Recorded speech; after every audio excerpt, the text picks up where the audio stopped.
Plastic extrusion is a very unique space from the ERP lenses. So which are the top 10 plastic extrusion ERP systems in 2024? That's what we are going to discuss in this video. So let's dive in.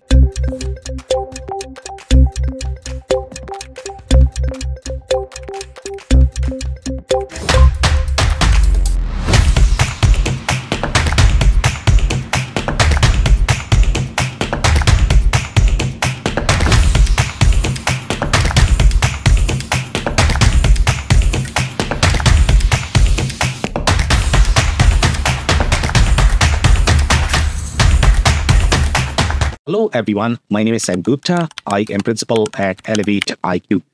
Elevate IQ is the independent ERP and digital transformation consulting firm. We help our clients with digital transformation strategy, ERP selection, change management, as well as implementation. On that note, let's go back to today's topic, which is going to be top 10 plastic extrusion ERP systems in 2024. Before we look at the list, let's look at what is plastic extrusion and how do we define this. So this is going to be any of the companies or the business models that are going to be involved in that plastic extrusion space, whether you are going to be manufacturers, suppliers, anybody and everybody that is going to be part of this ecosystem. This list is for them. And the criteria that we use to compile this list is product share, acquisition strategy, focused on plastic extrusion category, then product roadmap, community, ecosystem, win rate, technology strategy, as well as investors. All of those factors we combine to compile this list. So now let's look at the list.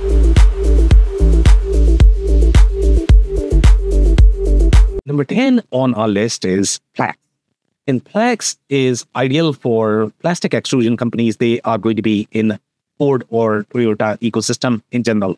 And Plax takes very MES first approach. So if you're going to be very busy on your shop floor, you care for those industry 4.0 scenarios, that's when your Plax is going to be a better fit in general. So any of the plastic suppliers that are going to be in automotive ecosystem, they are probably going to like Plax a lot.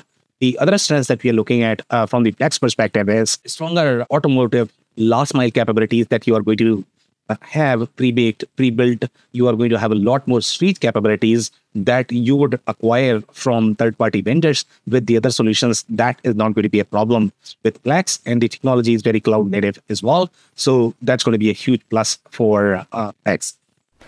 The limitations that you're looking at from the Plax perspective is the core plastic-centric scheduling, costing, etc. And there are unique layers in the plastic business model. And some of the products that are going to incorporate that, they were very well adopted in the plastic space just because they covered all of those plastic-centric processes. In general, in plastic-centric processes, you are going to find a lot of complications, especially from the process manufacturing space. You are going to have a lot more issues that you are going to have with the process manufacturing. That is going to be your formulation, recipe. You might not have challenges such as your catch rate, but you are going to have other issues that you generally find in the process manufacturing space. But some of their transactions might be slightly more discrete in nature. Some of those production lines may be that depending upon the industries that you are targeting. So you would require all of those capabilities. So those plastic-centric processes might not be as detailed, as rich, but the other processes are will be tailored and flavored as part of Plax. The other limitations that you're looking at from the Plax perspective is not as scalable for diverse business models. So if you are going to be anything outside automotive, for that, you might run into challenges. Even though they claim that they have mixed mode manufacturing, each of those modes might not be as detailed. So depending upon how complex your business model is, you might run into challenges. And Plax is not as well adopted among your plastic extrusion companies. They have some logos, but it's not as much as some of the other systems that we have on this list. So that's number 10.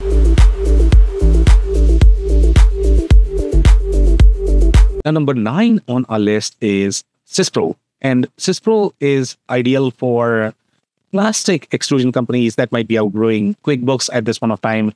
They are looking for a smaller system, and they are looking for end-to-end traceability within a country. They are looking for a solution that is going to have your discrete plus process manufacturing as part of the same solution for those complex business models. So the strength that you are looking at from the CIS Pro perspective is, let's say if you are your distribution plus manufacturing, some of the systems that we have on this list, they are designed for pure play manufacturing. So if you are going to have, let's say, 80% manufacturing, 20% distribution, that's when your CIS Pro is going to be a great fit. It combines both of those planning processes, distribution plus manufacturing.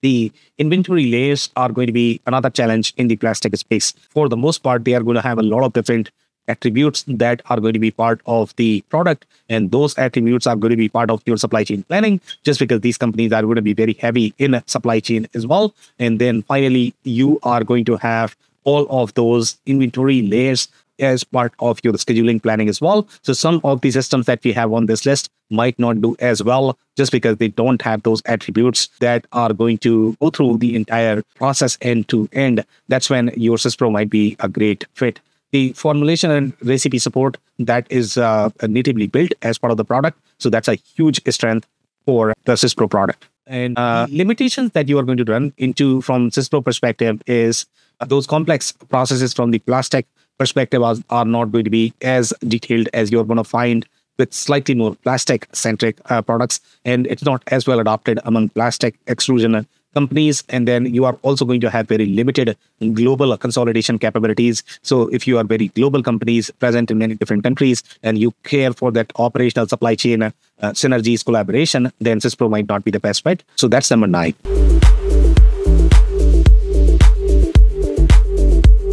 Number 8 on our list is QAD. And QAD is ideal for very commoditized products that are going to be very heavy in your supply chain. The strengths that you're looking at from the QAD perspective is the supply chain suite as well as ERP is part of the same solution. And now that is going to be a challenge with a lot of different products, because they are going to combine, let's say, maybe the PLM, maybe CAD, they are going to have ERP, but all of those supply chain components, when you look at WMS, TMS, as well as the SNOP component, and that is going to be relevant just because the majority of the plastic extrusion companies, they are going to have very commoditized products in general. So they care for that supply chain planning. And now the WMS and TMS is going to be very handy as well, just because these guys are going to have very busy and involved warehouses. So you would require those capabilities and the tight correlation of those processes between your WMS, TMS, ERP, PLM, CAD, etc. And that's when your QAD is going to be a great fit, because you are getting everything from one vendor as part of one solution, as opposed to getting a lot of different solutions and then trying to figure out, okay, how they are going to work together. So that is a huge strength for QAD. The process as well as discrete, both of those are going to be as part of QAD, just like your CIS Pro, it is natively built as part of the solution as well. And then if you're looking for the global operational synergies, QAD is localized in many different countries. It has consulting base in many different countries. So if you care for that, then QAD could be a great fit.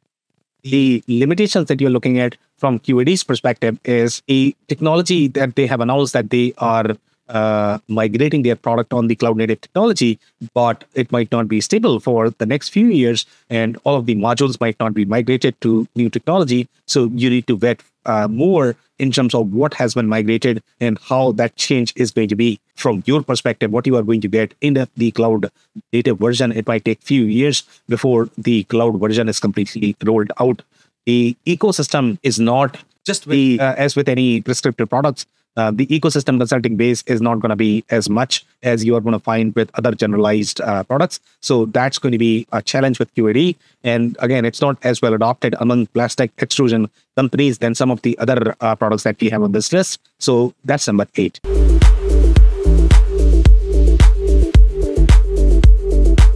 Number 7 on our list is Oracle Cloud ERP. And compared to the other products that we have reviewed so far, for example, QAD, CIS Pro, etc., they are much smaller products. In general, companies, when they outgrow those products, that's when your Oracle Cloud ERP is going to be a better fit.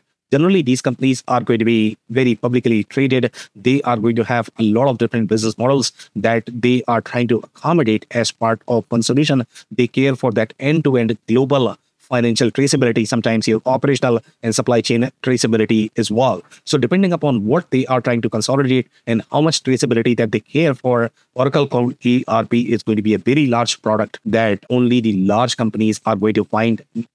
The strengths that we are looking at from Oracle Cloud ERP perspective is the diversity of the solution to be able to support many different business models. But that is going to be a con as well, because then you are not going to have very tailored capabilities or the suite capabilities, specific industry capabilities as part of the solution. And that's what is going to make your implementation slightly more expensive.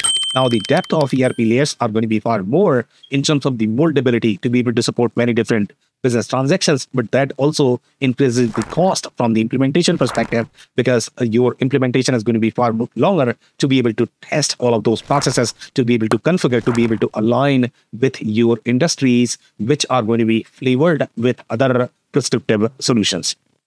The global financial consolidation as well as localization is going to be handy. So some of the other products, they might not even be present in countries such as your or geographies, South America, Europe. Those are the trickiest ones, just because they are going to have very small market share. So most of the companies, they might not even be present there just because they are going to have fewer customers. But the R&D cost to build that localization is going to be much higher. And in those cases, the generalized products are going to be slightly better fit.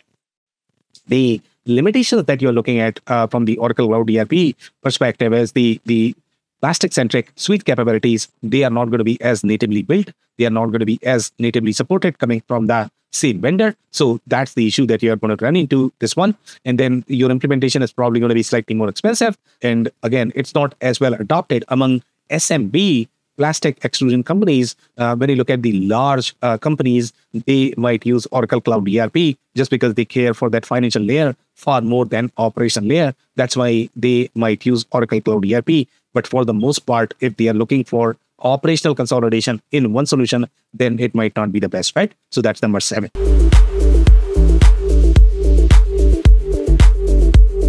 Number 6 on our list is SAP S/4HANA. SAP S/4HANA is a very similar product as your Oracle Cloud ERP. In general, SAP S/4HANA is going to have far more logos in the product-centric industries. The HANA database is slightly superior fit overall for that transactional integrity or transactional business models. When you are going to be looking at product-centric companies, you require that, especially if you are looking for your end-to-end supply chain collaboration globally in many different countries. You are trying to consolidate all of your MRP workflows. Your products are going to be very tightly correlated. And let's say if you have serial number, etc., generally that increases the overarching workload for your system. And that's when your SAP S/4HANA is probably going to be a better fit. The other strengths are very similar to your Oracle Cloud ERP. The limitations that you're looking at from SAP S/4HANA perspective is, again, they are very similar to your Oracle Cloud ERP, as you are going to find with most generalized products that we have on this list. So that's number 6.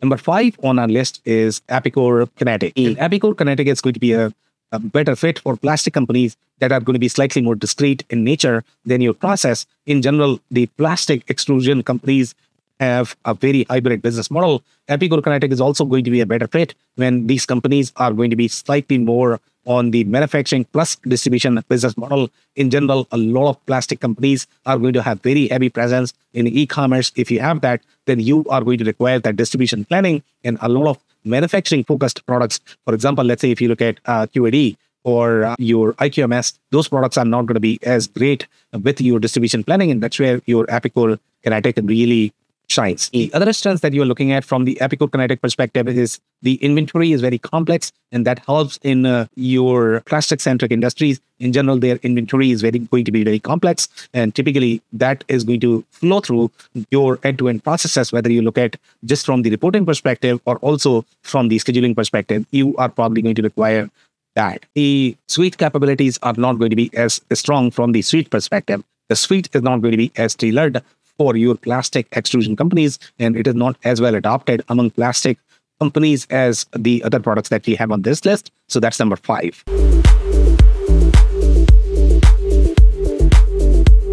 Number 4 on our list is Aptean Process Manufacturing ERP. And Aptean Process Manufacturing ERP is ideal for smaller companies that are very limited on budget, and they are looking for the complete suite built, pre-baked, coming from the same vendor, so that you don't have as much implementation risk. The implementation is going to be easier in general. Overall, in terms of the size of the product is going to be smaller than some of the other products. For example, let's say if you compare this with Acumatica or APICore Kinetic, this is going to be slightly smaller in size. The number of layers that you are going to find from the ERP perspective are not going to be as detailed as you will find with slightly bigger products. So overall, in terms of the spectrum, let's say if you want to compare the size, then you are looking at number one, Odoo, and then Acumatica, and then probably Aptine. Process manufacturing is probably going to be somewhere in between. And then finally, you are going to have something like Infor CSI, APICore Kinetic. That is probably the size in terms of the spectrum, in terms of where and which systems you might be outgrowing. But again, this is going to be for companies that are going to be limited on budget. The strengths that you are going to have with this product are going to be very similar as with your other prescriptive products, but in general, the adoption is far more of your Aptine process manufacturing product. And in their case, they have many different additions. For example, they have ROS and Process Pro, and these are very different products. They are not part of the PCM database. So their strategy is very similar to your Infor, where each of the product is positioned as the cloud suite in the specific industries. So that's the approach that Aptine is taking, even though they are calling addition just similar to your Acumatica. But for Acumatica, they are going to be, all of these business models are going to be hosted in the same database, same product. That is not the case with your Aptine. So Aptine's strategy is very similar to your Infor, where each of the product tailored for specific industries are going to be hosted in their own databases. So if you are going to have very hybrid business models, that's where you are going to run into challenges, because if you have very prescriptive business model, it might work great. But if you are acquiring either capabilities, more capabilities, or you are growing your business model, then you might outgrow this. The limitations are going to be very similar to your other prescriptive products. That is going to be your expensive with partial implementation. So if you're getting the complete suite, great. But if not, then you might not find as many pre-baked integrations. Those products might not be supported, but then it is also going to create a little bit of change management problem. So if you can convince your entire company, and generally that is possible in smaller companies where the company is going to be very owner, founder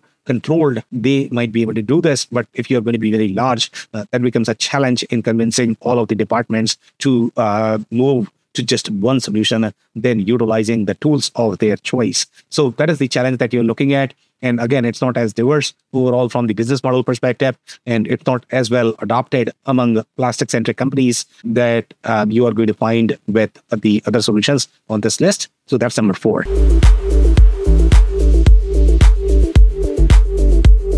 Number 3 on our list is Infor Cloud Suite M3. And if you compare Aptine Process Manufacturing ERP with your Infor Cloud Suite M3, Infor Cloud Suite M3 is much bigger product in size. It is designed for global companies that might be looking for that global supply chain operational synergies, collaboration, consolidation. That's when your Infor Cloud Suite M3 is going to be a better fit.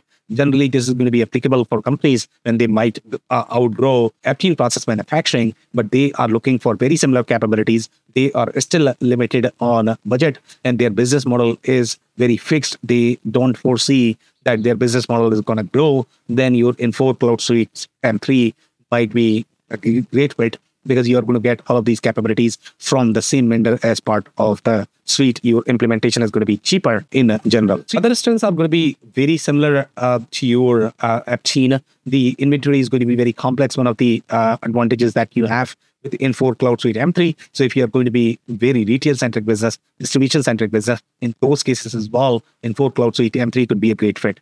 The limitations that you are going to run into with Infor Cloud Suite M3 are going to be, again, very similar to your prescriptive products. That is going to be the diversity of the product. If you're trying to support many different business models, there could be a challenge with this particular product. Also, it is not suitable for your SME companies that are going to be below $250 million in revenue, and the ecosystem consulting base is not going to be as much as some of the other generalized products. So that's number 3.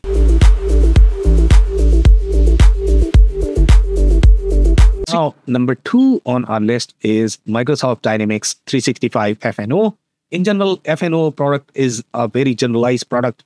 It is designed for companies that have many different business models, and they are looking for that global presence, They are trying to host all of those entities as part of one solution. They care for end-to-end traceability, whether for financial perspective as well as from the operational perspective. Now, because of that, you are not going to get those tailored capabilities for specific industries. For that, you have to rely on the partner ecosystem, the vendors. So F&O is going to have a lot of different companies that have solutions that are going to be as well adopted as the core ERP. So that's a huge plus for F&O product. The number biggest strength from F&O perspective is the localization is going to be across the globe. The consulting base is going to be present across the globe. The ecosystem is going to be very rich as well. The recipe and the formulation that it's supported natively. So that's going to be a huge plus. At least you are not hijacking the core processes, the core data model from your core product. You are simply utilizing the add-ons for the other processes that are going to build on the core inventory layer, core formulation layer that is hosted within the product itself. So that's going to be a huge strength. The number 3 limitations that you're looking at from the F&O perspective is the last mile plastic extrusion capabilities, as well as the pre-integrated suite. You have to rely on third-party vendors. So because of that, the implementation is going to be far more expensive, risky. You have to deal with so many different legal contracts. Sometimes they might not talk to each other very well. The components might not be as well adopted, etc. So those are some of the challenges. And then for that, you would require far more internal IT maturity to be able to vet these issues, to be able to create a design and architecture that is going to work for you. But again, F&O is a great product, generalized product. If your business model might be evolving and you need slightly more generalized product to be able to host all of those global entities as part of one solution. So that's number 2.